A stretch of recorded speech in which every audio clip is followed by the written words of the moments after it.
on average, a household in Wales wastes £85 a month on food by chucking it in the bin. Don't chuck it in the bin. Prep it, flex it, recycle it.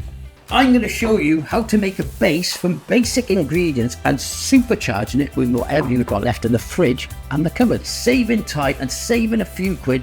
I rydd un Cymru. And we've got red kidney beans, marwynons, No.1, gastric, past, chipotle, tin tomatoes, chili powder. Gonna give it that nice little chili twist. Sounds great.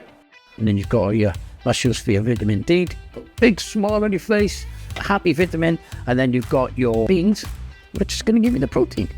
Right, Chef, we've prepped for a mighty base. What are we going to do with it? Right, we're going to use it for the faster pasta, and we're obviously going to use it on top of the jacket potato, on top of these amazing nachos. You can make a load of this, and then you can utilise it throughout the week then. Not forgetting to put the inedible food waste into the food caddy and the tins into the recycling. Sail addasu ail gulchi. You can help prep it, flex it and recycle it and help Wales get to gold. Cymru am aur.